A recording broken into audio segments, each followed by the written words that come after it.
ಬಿಸಿ ರೋಡ್ನಲ್ಲಿ ಲಾವಣ್ಯ ಹತ್ಯೆ ಪ್ರಕರಣಕ್ಕೆ ಸಂಬಂಧಿಸಿ ಸಾಮಾಜಿಕ ಜಾಲತಾಣದಲ್ಲಿ ಸುಳ್ಳು ಹಾಗೂ ಪ್ರಚೋದನಕಾರಿ ಪೋಸ್ಟ್ ಮಾಡಿದ ಘಟನೆಗೆ ಸಂಬಂಧಿಸಿ ಬಂಟ್ವಾಳ ನಗರ ಪೊಲೀಸ್ ಠಾಣೆಯಲ್ಲಿ 3 ಪ್ರತ್ಯೇಕ ಪ್ರಕರಣಗಳು ದಾಖಲಾಗಿವೆ.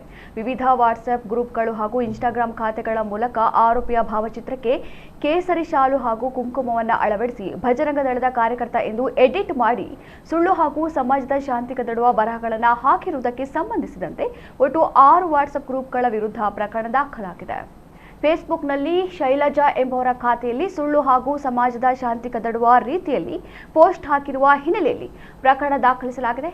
ಇನ್ನು ಚೇತನ್ ಬೆಳ್ಚಾಡ ಎಂಬ ಫೇಸ್ಬುಕ್ ಖಾತೆಯಲ್ಲಿ ಪ್ರಕರಣದ ಆರೋಪಿಯ ಫೋಟೋವನ್ನು ಕಾಂಗ್ರೆಸ್ ಪಾರ್ಟಿಯ ಕಾರ್ಯಕರ್ತ ಎಂದು ಎಡಿಟ್ ಮಾಡಿ ಸಾಮಾಜಿಕ ಜಾಲತಾಣದಲ್ಲಿ ಸುಳ್ಳು ಹಾಗೂ ಸಮಾಜದ ಶಾಂತಿ ಕದಡುವ ರೀತಿಯಲ್ಲಿ ಪೋಸ್ಟ್ ಮಾಡಿರುವ ಬಗ್ಗೆ ಬಂಟ್ವಾಳ ನಗರ ಠಾಣೆಯಲ್ಲಿ ಮತ್ತೊಂದು ಪ್ರಕರಣ ದಾಖಲಾಗಿದೆ. ಬಂಟ್ವಾಳ ನಗರ ಪೊಲೀಸ್ ಠಾಣೆಯಲ್ಲಿ ಈ ಮೇಲಿನ 3 ಪ್ರಕರಣಗಳನ್ನು ದಾಖಲಿಸಿಕೊಂಡು ತನಿಖೆ ನಡೆಸಲಾಗುತ್ತಿದೆ ಎಂದು ಪೊಲೀಸರು ತಿಳಿಸಿದ್ದಾರೆ.